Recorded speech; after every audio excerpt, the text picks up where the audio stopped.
श्रीराम समर्थ. श्रीमद दासबोध दशक 11वा भीमदशक.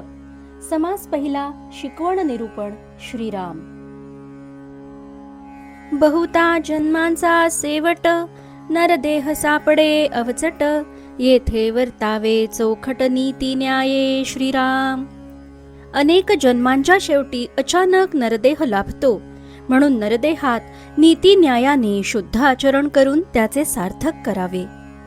प्रपंच करावा नेमक, पाहावा परमार्थ विवेक, जेणेकरिता उभय लोक संतुष्ट होती. श्रीराम. माणसाने प्रपंच ही नीती नियमाने वागून अगदी व्यवस्थित करावा आणि परमार्थासंबंधीही विचार करावा. असे केल्याने इहलोक आणि परलोक दोन्हीकडे सुख लाभते. शतवरुषे वय नेमिले, त्यात बाळपण नेणता गेले, तारुण्य अवघे वेचले विषयांकडे. श्रीराम. माणसाचे आयुष्य अंदाजे 100 वर्षांचे मानले जाते. त्यातील बालपण तर अज्ञानातच निघून जाते आणि तारुण्य तर सगळे विषयभोग भोगण्यात खर्ची पडते. वृद्धपणी नाना रोग, भोगणे लागे कर्मभोग, आता भगवंताचा योग कोणे वेळे. श्रीराम. म्हातारपणी देह अनेक रोगांनी जर्जर होतो. प्रारब्धाप्रमाणे कर्मभोग भोगावेच लागतात. मग भगवंताची प्राप्ती करून घेण्यास वेळ तरी कसा मिळणार. राजिक देविक उदेग चिंता, अन्न वस्त्र देह ममता, नाना प्रसंगे अवचिता जन्म गेला. श्रीराम. राजकीय त्रास, दैविक ताप, उद्वेग, चिंता, अन्न वस्त्राची तरतूद करणे, देहममता आणि इतर अचानक ओढवणारे प्रसंग यात बघता बघता आयुष्य सरून जाते. लोक मरमरो जाती, वडिले गेली हे प्रचिती, जाणत जाणत निश्चिती काये मानिले. श्रीराम. आजूबाजूला लोक मरतच असतात, वडील माणसेही जातात, हा अनुभव सतत येतच असतो. हे जाणून तरी निश्चिंत कसे राहावे. अग्नगृहासी लागला आणि सावकास निजेला, तो कैसा म्हणावा भला आत्महत्यारा. श्रीराम. एखाद्या माणसाच्या घराला आग लागलेली असता त्याने बेसावधपणे खुशाल झोपून राहावे तर त्याला शहाणा कोण म्हणेल. त्याला आत्मघातकीच म्हणावे लागेल.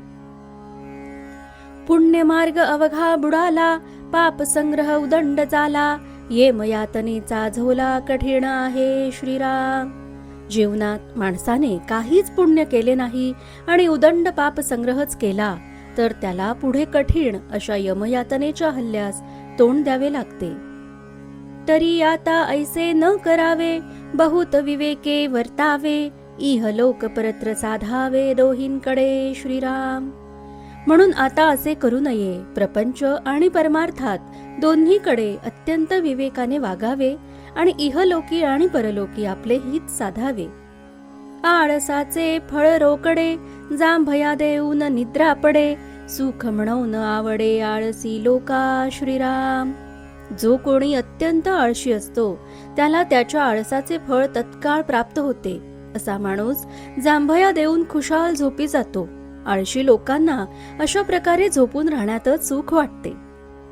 साक्षेप करिता कष्टती, परंतु पुढे सुर वाढती, खाती जेविती सुखी होती यत्ने करुनी. श्रीराम.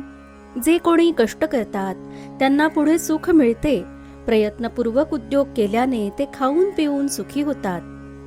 आळस उदास नागवणा, आळस प्रयत्न बुडवणा, आळसे करंटपणाच्या खुणा प्रगट होती. श्रीराम.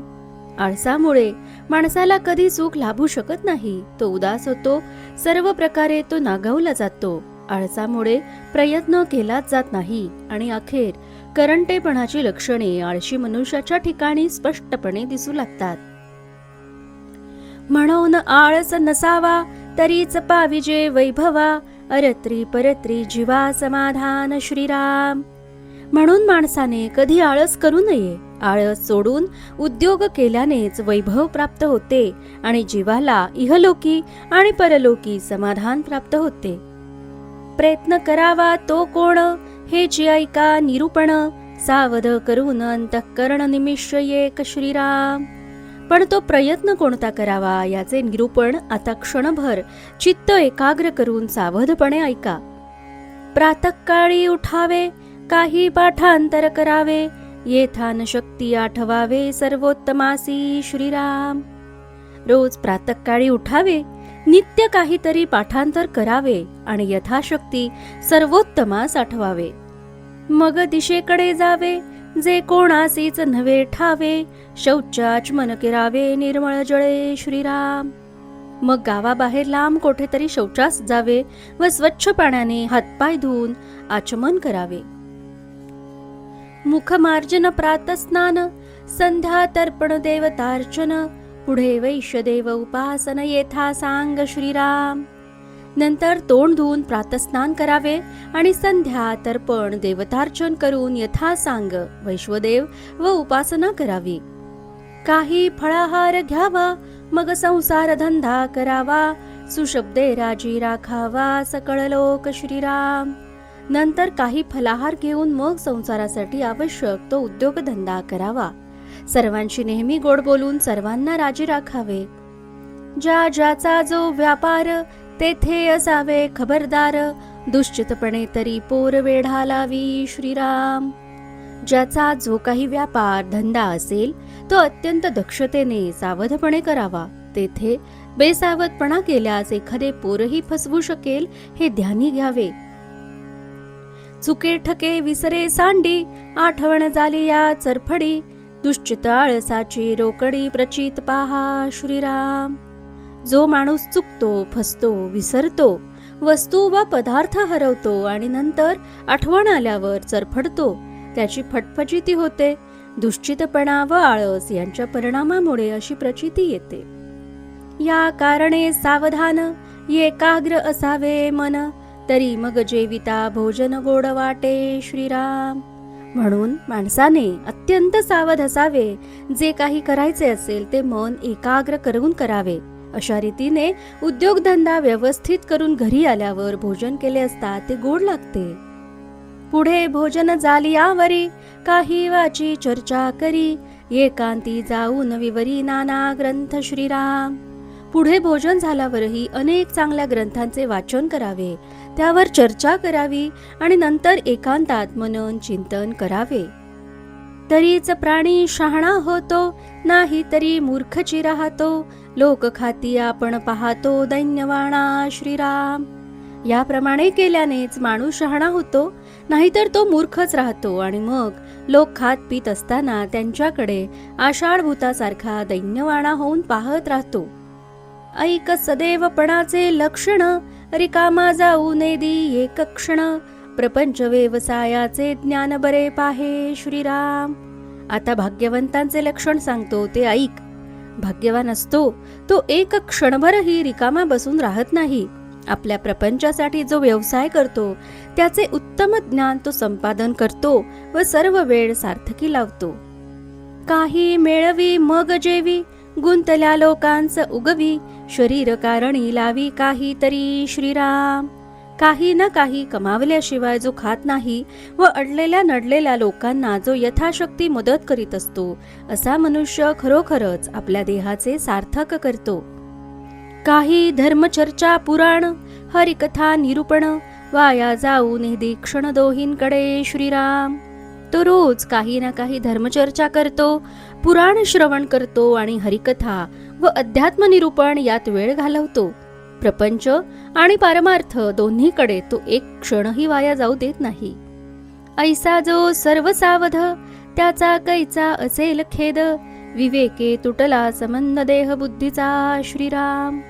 असा जो सर्व काळ सर्व विषयांबाबत अत्यंत सावध असतो, त्याच खेद होईलच कसा. सारासार विचाराने तो देहबुद्धीचा संबंध तोडून टाकतो.